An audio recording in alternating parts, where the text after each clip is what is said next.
ऐसे में आपके दो मतलब टॉपिक्स आते हैं, ठीक है, मतलब दो थीम्स आते हैं, एक में मतलब दो सब सेक्शंस आते हैं ऐसे में, ठीक है। तो उसमें वो भी 250 मार्क्स कैरी करता है, और उसमें से आपको दो पे मतलब सिलेक्ट करने हैं, और दो पे आपको ऐसे लिखना है। उसके बाद आपको ऑप्शनल पेपर आता है। ऑप्शनल आप कोई भी ले सकते हो, आप zoology, botany, literature, English, Urdu, या जो भी आपका है, एंथ्रोपोलॉजी। तो उसमें आप कोई सब जो है सब्जेक्ट चूज करके उस ज़्यादा उसमें नहीं आता है। उसके बाद जो दूसरा और जीएस के 4 पेपर्स आते हैं, क्या जीएस 1, 2, 3, 4, और ऐसे ही पेपर आता है। पहले फाइनेंशियल सिक्योरिटी, ठीक है। अब इस एग्जाम के बारे में मैं आपको बोलता हूँ। देखिए, चाहे आप आईएएस दें या केएस दें, इससे पहले केएस और आईएएस के सिलेबस में थोड़ा सा माइनर डिफरेंस था, लेकिन अब 2018 से 2018 वाला बैच जिनका 2020 में जिनकी सिलेक्शन हो गई, अब आईएएस और केएस का सिलेबस एग्जैक्टली सेम प्रिपेयर करोगे, और फिर यूपीएससी का एग्जाम वो आपको पर्सनैलिटी टेस्ट में हेल्प करेगा, क्योंकि it is not an interview, ठीक है। जैसे आपने बोला इंटरव्यू नहीं है, आप में कोई अच्छी चीज है वो प्रोजेक्ट करो, बुरी चीज है एक्सेप्ट करो, ठीक है ये चीज मुझ में बुरी है, लेकिन I am working on it करना। एक इतने बड़े से सिलेबस को पहले इतना बनाया, फिर इतना, फिर इतना, फिर इतना, फिर इतना। सिलेबस मेमोराइज करना इज इम्पोर्टेंट, ठीक है। सिलेबस आपके टिप ऑफ द टंग होना चाहिए, जैसे ज़मीर साहब ने बोला। लेकिन जब आप इतने बड़े सिलेबस को छोटे छोटे हिस्सों में बांटोगे ना, तो आपको लगेगा कि साइकोलॉजिकल इफेक्ट आ गया। जब आप बड़े चीज़ को छोटे छोटे चीज़ों में डिस्ट्रीब्यूट करते हो, आपको आसान लगेगा, ठीक है। पहले वो इंसान के अंदर जज्ब होना चाहिए, कितने भी syllabus on the stage, and my dear students, assalamu alaikum to all of you. As I have been already introduced, my name is Tajammul Yusuf. I am presently posted as District Information Officer, Badgam. See, I think most of the issues have been already touched by my colleagues regarding, say, pattern of examination में भी बात हुई। मैं एक चीज़ पे अब मैं ज़्यादा फोकस मैं ज़्यादा करना चाहूँगा, that is related to why civil services, since we are here for civil services awareness and no any other profession. Although we don't say that you can't go in other professions as well. After passing your 12th class, there are so many avenues in front of you. आप इसमें जा सकते हैं, academics में जा सकते हैं, आपका NEET एग्ज़ाम होता है, but today we are particularly here for civil service examination. Why IAS and KS exam?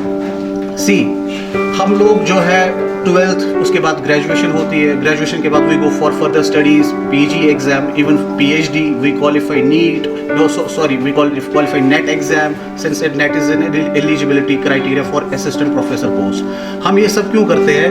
उसका यही रीज़न होता है कि कल को अगर कुछ पोस्ट निकलेंगे, we are eligible and we do apply for those posts, और ताकि हमें कल को वो जॉब मिले। But civil services exam, I will tell you, see, after completing your graduation, you become eligible for this post, eligible, आप apply कर सकते हैं। एट द स्टेट लेवल पे जो है, this is the most reputed post, KAS post जो होता है स्टेट लेवल और यूटी लेवल पे गेस्टेड पोस्ट में, ये this is the most highest post present at the state level, and nothing like at national level, nothing like IAS post जो कि UPSC conduct करता है। लेकिन एलिजिबिलिटी सबके लिए सेम है कि you should be at least graduate for that. तो मेरा ये आप लोगों से ये रिक्वेस्ट रहेगा कि जो हम पीजी करते हैं या पीएचडी करते हैं, चलो वो भी ठीक है, लेकिन ये वाला एग्जाम आपको असिस्टेंट प्रोफेसर के लिए आपने ज़रूरी है, you are supposed to be PG in particular discipline, and then UGC अभी ये डेलिब्रेट कर रही है कि इसमें जो है ये भी होना चाहिए, इसमें आपका जो है ये नेट एग्जाम PhD क्वालिफाई होना चाहिए। तो जो हमारा IAS केस है, ये आपको ग्रेजुएशन के बाद ही आप इसमें एलिजिबल हो जाते हो, और अब तो ये टाइम आ गया है कि जो अब सिविल सर्विस जो रियली क्वालिफाई करना चाहिए, वो 12th के बाद ही बच्चे प्रिपरेशन स्टार्ट ये जो है करने लग जाते हैं। And you are at that threshold, 12th class जो है ये सिंस इट्स हायर सेकेंडरी, आप या तो इधर you will be 11th class और 12th क्लास, तो 12th क्लास के बाद ही आप जो है प्रिपरेशन स्टार्ट कर दीजिए। As one of my colleagues has already said that better late than never, and it's better to start early, जितना जल्दी हो सके आप ये स्टार्ट कर लीजिए। और ये जो सिविल सर्विसेज का एग्ज़ाम जो है, सी हर कोई बंदे को जो है ये है कि आपके प्रोफेशनल गोल्स भी अचीव हो जाएंगे इस सिविल सर्विसेज अगर आपका क्वालिफाई हो जाता है IAS KS, या आपका पर्सनल जो है गोल वो भी हो जाएगा। Personal goal in the sense कि हर किसी का सपना रहता है कि वो ज़िंदगी में कुछ अचीव करे। अगर आपका ये क्वालिफाई हो जाता है तो आपको वो पर्सनल गोल अचीव हो गया और आपकी family will feel proud of you. आपके पेरेंट्स का भी ख्वाब रहता है कि आप जो है क्वालिफाई करें, तो वो पर्सनल गोल अचीव हो गया।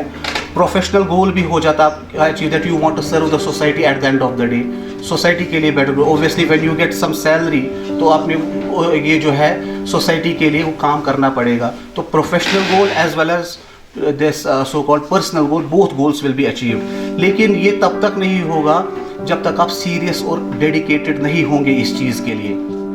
अगर आप डेडिकेटेड होते, आज I have notice one thing, अगर आप डेडिकेटेड होते और सीरियस होते तो आप आज अपने नोटबुक और पेन साथ लाया होता। Most of the candidates have not got that notebook and pen with yourself. This goes to show you are not serious enough, but you can make yourself serious. आज के बाद जितना भी आप जो है स्टार्ट करेंगे तो स्टार्ट कर लीजिए। Don't deny that, don't let मत कीजिए उसमें। आप अगर उसमें लेट हो, अगर आप प्रिपरेशन आपकी नहीं हो पाती, कोई और बंदा कोई दुनिया के किसी जगह पे वो पढ़ रहा है तो आपको it's ultimately it's the race, cut throat competition is there, isn't it. वो कहते हैं ना कि खुदा ने उस शख्स के हालात नहीं बदले, खुदा ने उस शख्स के हालात नहीं बदले, न हो जिससे ख्याल अपने हालात बदलने का, न हो जिस ऑन आर द डेज। मैंने कहा ना कि आप 12th के बाद ही बच्चे जो है स्टार्ट कर लेते preparation, and you will be having lot of time available for you. 3 years time, graduation में 3 साल में हो जाता है ना, 3 साल आप प्रिपरेशन करेंगे।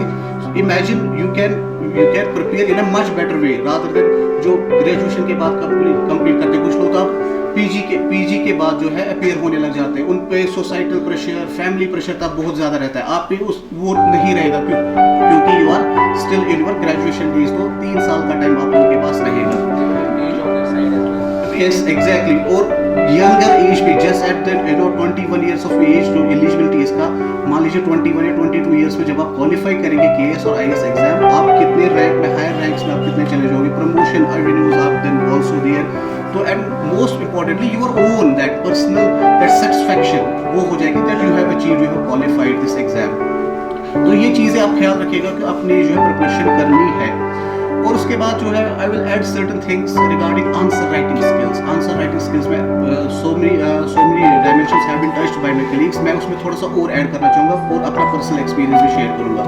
Bye the way let me tell you, I qualified this KS exam in my 4th attempt. I got drop 3 times in interview, 3 times। 4th attempt में मेरा क्वालिफाई हुआ। इसमें जो है आपका एक अटेम्प्ट में मेरा प्रीलिम्स में, इसमें मेंस में ठीक मार्क्स थे, इंटरव्यू में कम हो गए। दूसरे अटेम्प्ट में मेरे मेंस में अच्छे, ये मेंस में ये जो है कम मार्क्स थे और इंटरव्यू में ठीक थे। But you have to show your performance, overall performance होनी चाहिए। मेंस लिखोगे भी अच्छे से, पहले तो प्रीलिम्स भी क्वालिफाई होना चाहिए, उसके बाद मेंस में भी अच्छा लिखना है। Then you have to perform equally well in interview as well. It's a combination of all 3 stage, तब जाके ही आपका नाम जो your name will feature in the selection list. I worked as PO, probation officer in JK Bank also. देखिए, passion होना चाहिए civil services का, कुछ ये कि नहीं मैं ये क्वालिफाई करूँ। अगर मैं भी रुक जाता वहाँ पे कि नहीं चलो मेरे पास जॉब है ऑलरेडी, नहीं, पैशन अपने आप में आप कुछ ये होनी चाहिए, एक desire, burning desire which will make you sleepless कि नहीं मुझे ये क्वालिफाई करना है। वो कहते हैं ना कि वो सपने नहीं होते जो हम रात को देखते हैं। सपने असल सपने वो है जो आपको जो है नींद ना आने दे, which will make you sleepless. वो आपके ये पैशन होना चाहिए। आई स्वेयर बाय अल्लाह, मैं यहाँ पे सच बता रहा हूँ आपको, 3-4 अटेम्प्ट्स में जब भी क्वालिफाई नहीं हुआ मेरा, हर रात को जब मैं सोता था वहाँ पे मुझे 2-3 घंटे नींद नहीं आती थी कि यही सोचते कि कैसे क्वालिफाई करूँ, कैसे नई चीज़ें करूँ, कहाँ पे गलती हुई जो मुझे रिपीट नहीं करनी है। तो उस चीज़ में जो है अल्हम्दुलिल्लाह then I qualified it in my 4th attempt. JK bank bank for that matter, corporate world, उनका यही सिर्फ रहता है कि प्रॉफिट मोटिव बहुत ज़्यादा रहता है उनका, ऑल्दो दैट्स ऑल्सो गुड, लेकिन वो लीव तक नहीं देते। I have earned my leaves on on Sunday को भी हमारा ब्रांच वहाँ पे जेके में ओपन रहता था वो, लेकिन अर्न हुई मुझे वो leave so that I could appear in mains में 7-8 पेपर थे तब 8 दिन की लीव, तो लीव तक नहीं मिलती थी, लेकिन लीव अर्न की तब जाके मैं वहाँ पे अपीयर हुआ and I qualified that exam. And I was talking about the answer writing skills. Answer writing skills में जो है मैं और चीज़ ऐड करना चाहूँगा, you have to quote so many number of examples. जितनी ज़्यादा आप एग्जाम्पल्स अपने आप आंसर में लिखोगे ना, उतना ज़्यादा जो है एग्जामिनर को ईजी हो जाएगा अंडरस्टैंड करने का। और एग्जाम्पल्स आप पुरानी एग्जाम्पल्स में, ट्रेडिशनल जो पास्ट में रह चुकी होंगी examples, and the recent examples as well, जो कि आप रीसेंट में, ताकि एग्जामिनर को आइडिया आ जाए कि you are updated what has happened in the recent past. Examples जितनी ज़्यादा कोट करोगे, एग्जाम्पल्स के लिए लेकिन आपको न्यूज़पेपर पढ़ने की जरूरत पड़ेगी, ठीक है, वहीं से तब जो है आप अपडेटेड रहोगे, करंट आपको सब कुछ पता लगेगी। Then apart from examples, your answer should be very much relevant होना चाहिए आपका आंसर। ये नहीं कि जो आपको आता है वो लिखोगे, no, what has been asked in the question, not what you know. मैं अपना एक्सपीरियंस शेयर करूंगा यहाँ पे। एक बार उस साल बड़ा ये था पीडीएस, पब्लिक डिस्ट्रीब्यूशन सिस्टम होता है ना, ये राशन जो मिलता है, उस साल बड़ा न्यूज़ में था, there are so many problems in PDS, like time पे नहीं मिलता है वो राशन, या क्वालिटी अच्छा नहीं होता है, क्वालिटी चावल, या फिर ट्रांसपोर्टेशन का इशू है। उस साल वो क्वेश्चन आया भी, लेकिन क्वेश्चन आया ट्विस्टेड लैंग्वेज में। क्वेश्चन आया कि what is the procedure of procurement, government of India कैसे प्रोक्योर करती है ये राशन। उसमें वो एमएसपी, मिनिमम सपोर्ट प्राइस, वो लेती है फार्मर से, उसको फिर FCI, food corporation of India ऐसे करता है स्टोर। लेकिन I was not prepared for that question, you know mechanism क्या है। I had prepared what are the issues, वो क्वालिटी, ट्रांसपोर्टेशन, वो चीज़ें। जब भी क्वेश्चन आया, I wrote the issues you know concern regarding the procurement is not that much important, however the larger issue is, जो मुझे आता था मैंने वो लिखा, तो ये my answer was not relevant। and RTI का भी ज़माना था उस दिन, उस साल जब मेरी सिलेक्शन नहीं हुई, आई अप्लाइड फॉर RTI। जब मैंने अपना आंसर शीट देखा, वो 25 मार्क्स का क्वेश्चन था वो, तो मैंने उसमें उस क्वेश्चन के मैंने आंसर मार्क्स देखे, I was given 3 marks out of 25 and rightly so, क्योंकि I never wrote what was asked in the question। I wrote, हमसे क्वेश्चन छोड़ जाते थे क्योंकि 3 घंटे का टाइम जल्दी से निकल जाता था, 1-2 क्वेश्चन छोड़ जाते थे। अब तो 20 क्वेश्चंस हैं, तो आप लोगों की स्पीड कितनी होनी चाहिए वहाँ पे लिखने की, उसका ध्यान रखिएगा। और जब हम तेज लिखते हैं, ये जो है जब 20 क्वेश्चंस करने हैं, तेज लिखना है, तेज जब लिखते हैं तो आपकी हैंड राइटिंग खराब हो जाती है। पहले से ही प्रैक्टिस कीजिएगा तेज लिखने की, और हैंड राइटिंग भी खराब ना हो, ठीक है, लेजिबल हो हैंड राइटिंग। तो eight the end of the day examiner को समझ आना चाहिए आपने लिखा क्या है। वो नहीं ये चेक करेगा आपने, अगर आप कोई ये टफ वर्ड लिखा होगा या उसको समझ नहीं आएगा, वो किसी और को कंसल्ट करेगा। उनके पास एक टारगेट रहता है, 20-30 दिन में उनको 2-3 हज़ार ये जो है आंसर शीट्स देने पड़ते हैं वापस जेकेपीएससी और यूपीएससी को, तो make it easy for the examiner. तो ये चीज़ों का ध्यान रखिएगा, these are all included in your answer writing skills. One last thing is that there has to be necessarily a conclusion। Conclude भी अच्छे से ये करना पड़ेगा आपको अपने आंसर को। कंक्लूजन में definite you know they say that conclusion should and on a positive note. अगर नेगेटिव लैंग्वेज में भी होगा ना क्वेश्चन, तब भी पॉजिटिव नोट पे आपने, ऑप्टिमिस्टिक नोट पे कंक्लूड करना है। Like I will you know quote an example here. अगर क्वेश्चन आया है Indian administration is filled up with corruption, no so many challenges are in Indian administration, one of them is corruption, ऐसे करके negative सा है ना, थोड़ा critic है। तो लास्ट में आप ये नहीं लिख सकते हो कंक्लूजन में कि yes Indian administration is failed and all these so called politicians, bureaucrats, जजेस, they should be fired upon, they should be hanged. No, ये कंक्लूजन में ये नहीं होगी, नेगेटिव कंक्लूजन नेवर। लास्ट में with a hope, you know, once above reforms, जो आप ऊपर सजेस्ट करोगे, once above reforms are implemented in letter and spirit, let us hope that India becomes, you know, India becomes corrupt, you know, there is corruption free administration, ऐसे करके with some sort of hope। ये conclusion हमेशा positive note में आना चाहिए, even if question is critical analysis करके आता है ना question, critically analyze करके या discuss comment, तब भी आपका conclusion वहाँ पे होना चाहिए। So these are the things which you have to keep in mind।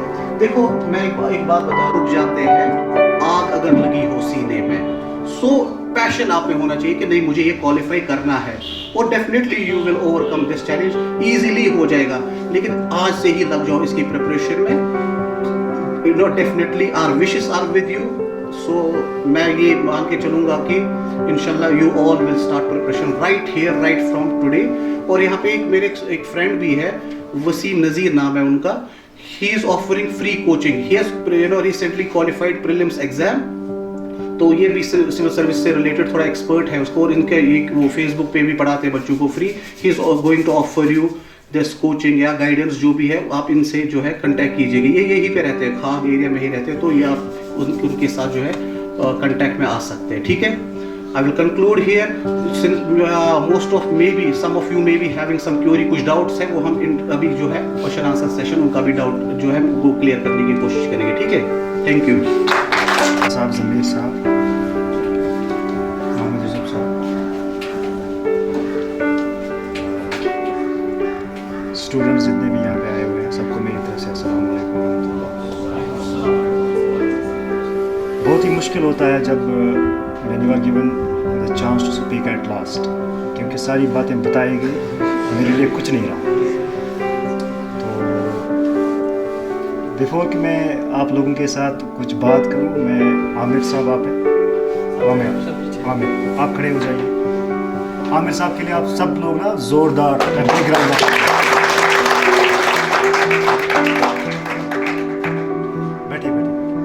सोच रहे होंगे आपके क्यों.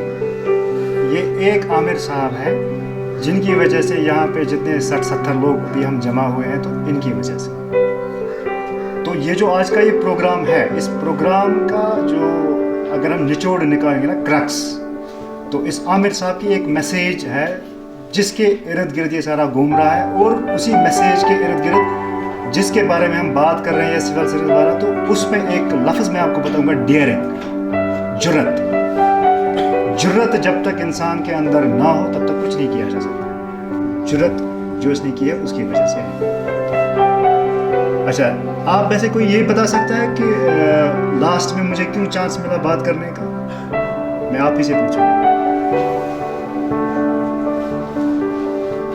नहीं बता सकते आप, क्योंकि मैं सबसे कम पढ़ा हूँ. जितने भी मेरे ऑफिसर्स यहाँ पे हैं, मैं सबसे कम मैं पढ़ा हूँ. मैंने सिंपली ग्रेजुएशन की, लेकिन मैं इन सबसे सीनियर भी हूँ.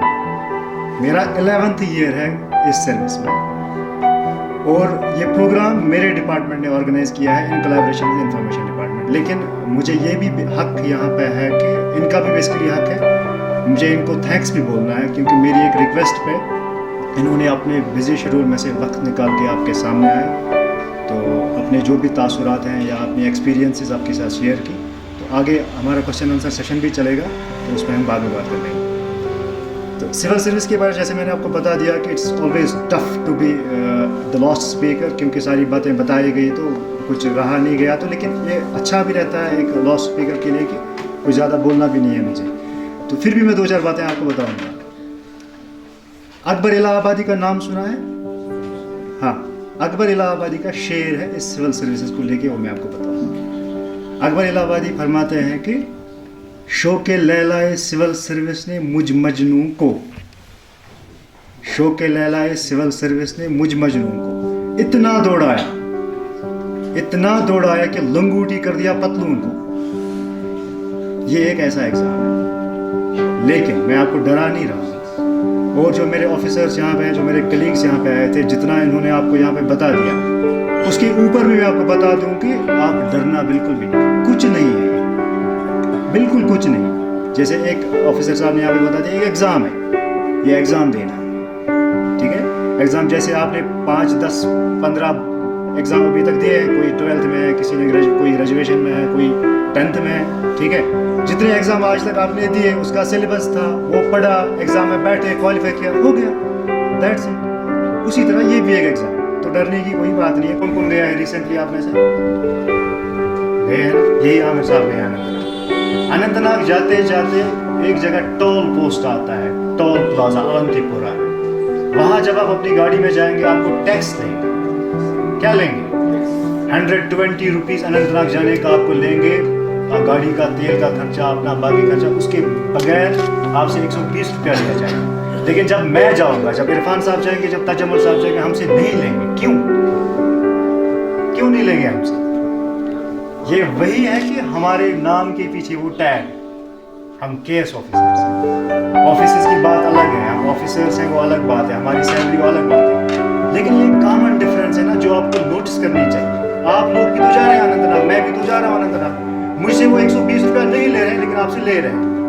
ये एक प्रिविलेज आपको मिल जाता है ये एग्जाम क्वालिफाई करने में। एग्जाम में जा रहा है, he must know what not to read, वो remember what not to read, क्योंकि आप पढ़ते जा रहे हैं कुछ चीजें ऐसी हैं जो नहीं पढ़नी है, लेकिन आज वो जमाना है कि आपको जितना भी मिले उसको पढ़ दो, because competition level has been मतलब is very high, competition level is very tough, cut throat competition है आजकल। जैसे मैंने अभी आपको बता दिया, खाद वाले को कम्पीट करना है उस बंदे के साथ जो दिन रात श्रीनगर रात जो बैठा है, उसके साथ जिसके पास इतने एवेन्यूज हैं, इतने रिसोर्सेज हैं, ठीक है, आपको उसके साथ कम्पीट करना है। अच्छा, आपको उसके साथ भी कम्पीट करना है जो फाइनेंशियली वेल ऑफ, जो अफोर्ड कर सकता है दिल्ली जाना। आप में से शायद कोई दिल्ली भी नहीं जा सकता है, आप में से कोई श्रीनगर भी नहीं जा सकता है। इसलिए अब आपके पास जितना भी मटेरियल है, जैसे एक ऑफिसर साहब ने ये भी बता दिया कि एक book, it is better to read one book 100 times then 100 books at a time, ठीक है। अब आपके पास जितना भी मटेरियल है उस मटेरियल को आप पढ़ लीजिए, कम से कम वो चीज, मतलब अगर आप बता रहे हैं कि फॉर एग्जांपल आपने जीसी लॉ की जियोग्राफी पढ़ी है, ठीक है, कम से कम मैं ये एक्सपेक्ट कर लूं कि आपने ये पढ़ी है और सिंसियरली पढ़ी है।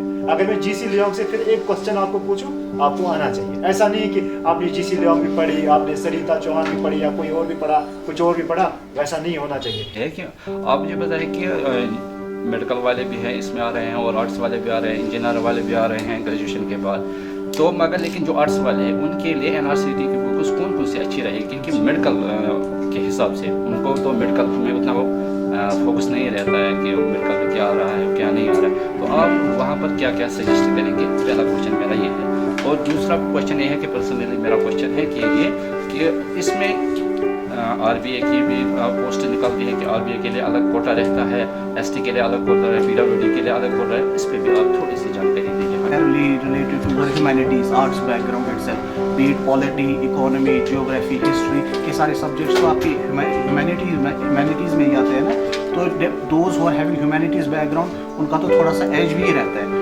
Don't be under impression that जो medical student होगा तो उसने कुछ उसको ज़्यादा एज है। मैं तो कहता हूँ humanities वाले students को ज़्यादा एज रहता है इसमें। Collector into states तो उसको बोला जाता है, not deputy commissioner को।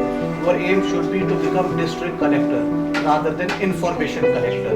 information ये भी पढ़ लिया, वो भी पढ़ लिया, वहाँ से भी यहाँ से भी, नो।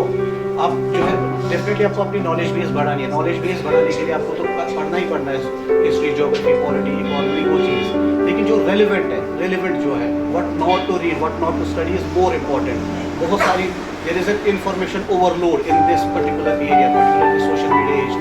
इतनी सारी यूट्यूब चैनल्स है, इतनी सारी वेबसाइट्स है जो आपको civil service examination material provide करती है, लेकिन उसमें से बेस्ट कौन सा क्वालिटी वाला है, खाली उसी तरफ ध्यान दे दीजिए, ठीक है। Otherwise you will end up with wasting your time here and there. आपका टाइम उस तरफ चले जाएगा और बाद में उसका एंड रिजल्ट भी अच्छा नहीं आएगा, ठीक है। और जैसे ये बता रहे थे कि कब प्रिपरेशन करनी है, आज से।